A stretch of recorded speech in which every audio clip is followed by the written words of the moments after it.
देखिए, पाकिस्तान को फ़ायदा होगा या नुकसान होगा ये तो जब बनेंगे तब पता चलेगा। अब मेन मुद्दा ये है कि उनको बनाया क्यों जा रहा है, उसकी रीज़न क्या है।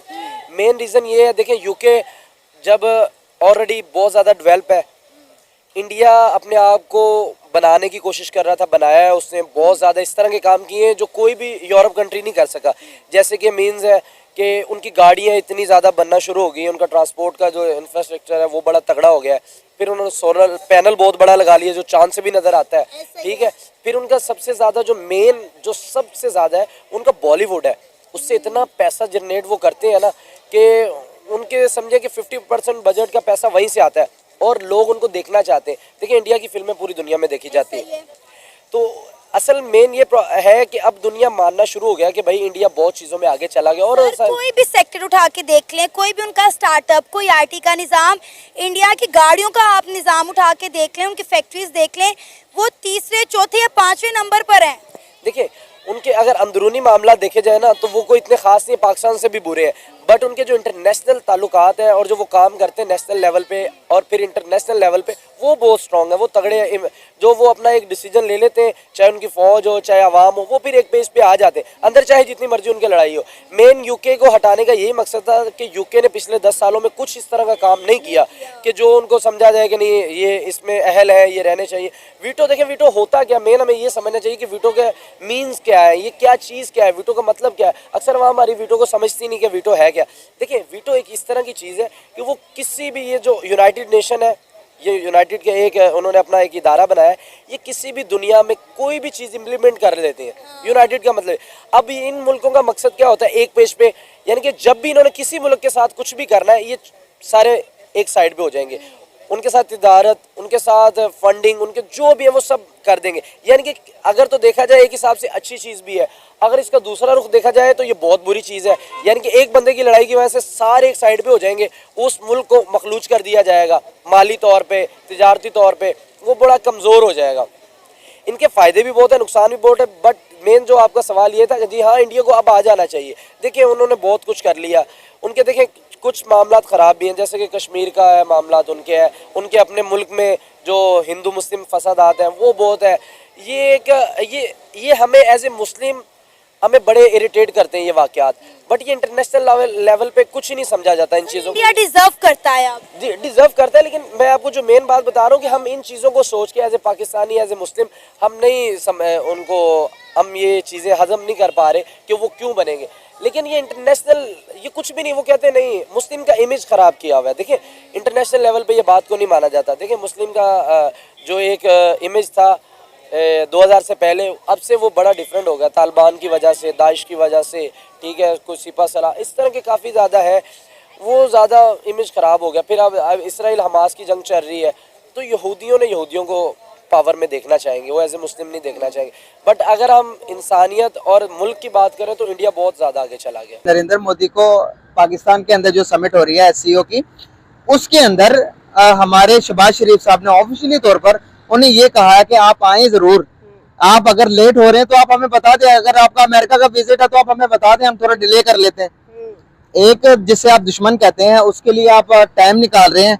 एक टाइम वो था कि जब उन्होंने कोशिश की कि आपके साथ मसले हल किए जाएं, आपकी अनानी पकड़ी जा रही थी, आज उनको आप पकड़ना आपकी सोच से भी दूर, आपकी पहुंच से भी दूर हो गया। अब देखें, आज इस नौबत अगर हमारे प्राइम मिनिस्टर बयान दे रहे हैं कि भाई आप आ जाएं, चाहे हम लेट भी करवा लें। अब देखो, मुसलमान कंट्रीज के अंदर इंडिया जितना अपने पाँव जमा रहा है, आप नरेंद्र मोदी को देख लो, जितने भी मुस्लिम कंट्रीज है सबके अंदर उनका दौरा एक दिन छोड़कर जब भी किसी भी अदर कोई नॉन मुस्लिम कंट्रीज में विजिट करते हैं तो मुस्लिम कंट्री में वो जरूर विजिट करते हैं।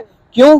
क्योंकि उन्होंने अपने पाँव जमाने हैं। जब मुसलमान कंट्रीज के अंदर आप देखो कि पाकिस्तान कहाँ है, आज नजर ही नहीं आता, जिसे हम सऊदी अरेबिया कहते हैं, जिसे हम मिडिल ईस्ट कहते थे, कि जहाँ से हमें समझा जाता था कि भाई ये भी हमारे बरादर मुल्क है। चाइना को हम समझते थे बरादर मुल्क है, लेकिन आज वो भी हमें छोड़ के जा चुका है। क्यों?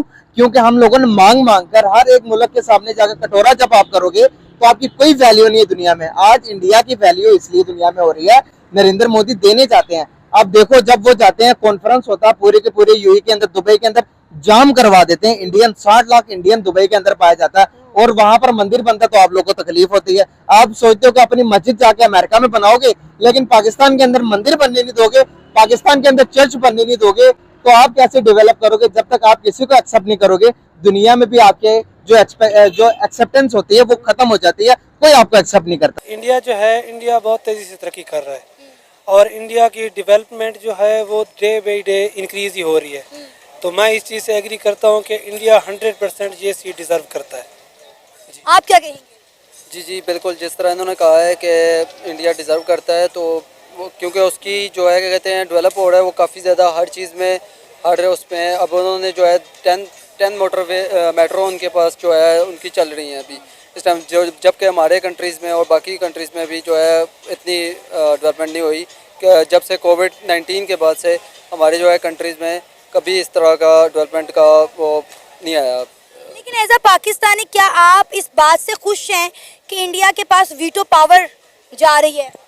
देखें मैम, इंडिया के पास जा रही है। देखें रीज़न यही है कि वो उन्होंने ट्राई किया है, मेहनत की है और उन्होंने स्ट्रगल की है, तो उनकी गवर्नमेंट अच्छी है जिसकी वजह से उन्होंने अपने आप को डेवलप किया है, उन्होंने चेंज लाया है अपने आप में। तो लिहाजा अगर हम भी अपने आप में चेंज लाएं और हम भी ट्राई करें कि हमारा कंट्री भी जो है ना बेस्ट हो, तो इसके लिए हमें खुद मेहनत करनी पड़ेगी और उसको इस पॉइंट पे लाना पड़ेगा कि वो भी ये सीट डिज़र्व करे। साउथ एशिया के अंदर कौन है इतना बड़ा लीडर जो कि इतनी बड़ी पॉपुलेशन को लीड करता हो, जो कि इतना बड़ा लीडर हो कि जिसकी आप देखोगे चाइना को भी बीट करने जा रहे हैं इकोनॉमिकल लिहाज से। तो सबसे बड़े लीडर तो भाई इंडिया ही है। इंडिया के अगर वो सही हो इंडिया, तब भी लोगों को उसकी माननी पड़ेगी, अगर वो गलत हो तब भी माननी पड़ेगी। Majority is win. आप देखो कि अगर वो किसी भी कंट्री में विजिट कर रहे हैं तो वहां पर जाकर अपनी इन्वेस्टमेंट कर रहे हैं जाकर। अगर आप हमारी बात करेंगे पाकिस्तान की, तो भाई हम इन्वेस्टमेंट लेने जाते हैं, हम मांगते हैं, उन्हें कहते हैं भाई इन्वेस्टमेंट नहीं मांगते, हम कहते हैं कि भाई कुछ दे दो, मैं मांगने नहीं आया यहाँ पर। वो हमारे प्राइम मिनिस्टर की इस तरह की बातें। आप अगर देखो किसी भी मलेशिया के अंदर जाते हैं तो मलेशिया के अंदर भी अपनी इन्वेस्टमेंट करेंगे। किसी भी बांग्लादेश के अंदर देखो, बांग्लादेश को डेवलप करने वाला बांग्लादेश अगर दुनिया की उभरती हुई इकोनॉमी में से एक था तो 100% इंडिया का आता। आज देखो इंडिया अगर अपनी इलेक्ट्रिसिटी बंद कर दे तो सारा का सारा बांग्लादेश जो है वो अंधेरों का शिकार हो जाएगा। अभी मैं पिछली दफा न्यूज देख रहा था, पता नहीं कितने बिलियन, 3 से 4 बिलियन डॉलर सिर्फ अडानी कंपनी के देने हैं बांग्लादेश ने कर्जे की सूरत पर, जो इलेक्ट्रिसिटी के बिल हैं। आप अंदाजा लगाओ, इंडियन हर मुल्क को मकरूज करते जा रहा है, हर मुल्क को अपनी प्रोडक्ट सेल करता जा रहा है। इसी तरह से बनती इकोनॉमी, इसी तरह से ही बनती है वर्ल्ड की सुपर पावर। चाइना को देख लो, चाइना भी हर मुल्क के अंदर जिस तरह से उसने पाकिस्तान के अंदर इन्वेस्टमेंट कर रखी है, इसी तरह ही लॉबीज बनती है, इसी तरह से इकोनॉमी बनती है, इसी तरह से आप पावरफुल होते हैं। जब आप दूसरी कंट्रीज में जाके इन्वेस्टमेंट करते हैं, आप दो नजरिए होते हैं। आप ब्रदरहुड की तरफ, पाकिस्तान की तरफ जब मिलने जाओ तो दुनिया का देखने का आपको जो नजरिया होता है, जो लेंस होता है, वो और तरह का होता है। जब इंडिया के प्राइम मिनिस्टर की तरह जब आप दुनिया में मिलने जाओगे, जिस तरह से इंडियंस की रिस्पेक्ट है, क्यों रिस्पेक्ट होती है?